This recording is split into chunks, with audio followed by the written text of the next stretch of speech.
Halo, Assalamualaikum warahmatullahi wabarakatuh. Berjumpa lagi dengan Ibu dalam pelajaran matematika. Nah, bagaimana kabar kalian semuanya?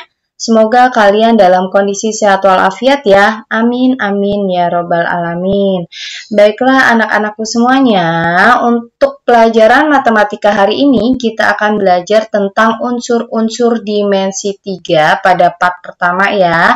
Nah, bagaimana materinya? Silakan kalian simak dan pahami baik-baik sampai selesai video pembelajaran yang Ibu buat. Oke, untuk yang pertama kali kita akan belajar tentang kedudukan titik, garis, dan bidang dalam ruang.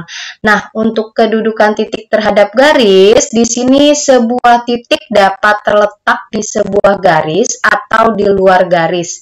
Jika titik terdapat di sebuah garis, maka jarak titiknya adalah 0. Dan jika titik terletak di luar garis, jaraknya dihitung tegak lurus terhadap garis. Nah, di sini contohnya adalah pada gambar di samping. Ini ada garis dan ini titik yang terletak pada garis, jaraknya 0 dan ini adalah titik yang terletak di luar garis, maka dia dihitung tegak lurus. Nah, untuk yang berikutnya adalah kedudukan titik terhadap bidang. Nah, di sini sebuah titik terletak di sebuah bidang atau di luar bidang. Jika titik terdapat di sebuah bidang, maka jarak titiknya adalah 0. Dan jika titik terletak di luar bidang, jaraknya dihitung tegak lurus terhadap bidang. Nah, contohnya pada gambar di samping. Nah, di sini ada bidang ya, bidangnya berbentuk jajar genjang. Nah, di sini titiknya di tengah-tengahnya. Ini adalah contoh titik atau kedudukan titik terhadap bidang. Nah, untuk yang berikutnya adalah kedudukan garis terhadap garis. Perlu kalian ketahui bahwa dua buah garis dapat dikatakan sebagai berikut. Yang pertama, dia akan berpotongan jika kedua garis bertemu di sebuah titik. Nah, ini contohnya nih. Nah, dia akan berpotongan ya, kalau kedua garis bertemu di sebuah titik. Ini ada dua garis di dalam bidang. Nah, yang kedua berhimpit. Jika titik dilewati garis, G juga dilewati garis H. Nah, ini dia akan berhimpit nih. Ya. Yang ketiga, dia akan sejajar jika kedua garis berada pada bidang yang sama dan tidak akan bertemu pada suatu titik. Nah, ini contohnya, dia akan sejajar kalau kedua garis berada pada bidang yang sama dan tidak akan bertemu pada suatu titik ya. Dan yang berikutnya, bersilangan. Jika masing-masing garis berada pada bidang yang saling bersilangan tegak lurus. Nah, ini contohnya, dia akan bersilangan ya antara garis G dan garis H. Dia akan bersilangan. Nah, untuk kedudukan garis terhadap bidang, yang pertama dia terletak pada bidang jika seluruh garis berada pada bidang, sehingga seluruh titik pada garis saling berhimpit dengan titik-titik pada bidang. Tidak ada jarak antara garis dan bidang. Nah, ini contohnya nih. Kedudukan garis terhadap bidang, tapi dia terletak pada bidang. Nah, ini contoh yang pertamanya. Dan yang keduanya, sejajar bidang.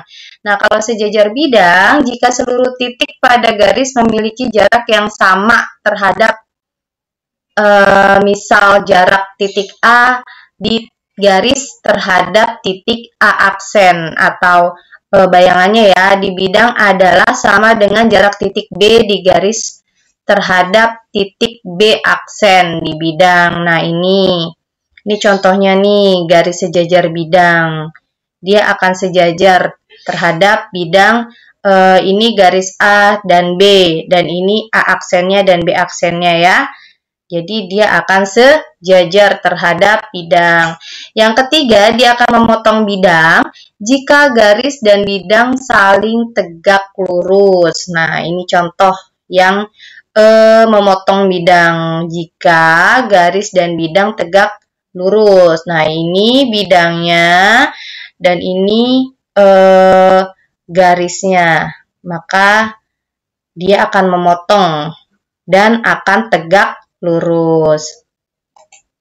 Untuk yang berikutnya adalah kedudukan bidang terhadap bidang. Nah, yang pertama di sini dia akan sejajar jika seluruh titik pada kedua bidang berada pada jarak yang sama. Nah, ini contoh gambarnya ya. Dia akan sejajar jika seluruh titik pada kedua bidang berada pada jarak yang sama. Yang kedua, dia akan berhimpit jika seluruh titik yang ada di bidang berada pada bidang. Nah, ini dia akan berhimpit nih. Nah, ini contoh gambar yang kedua. Dia akan berhimpit jika seluruh titik yang ada di bidang berada pada bidang.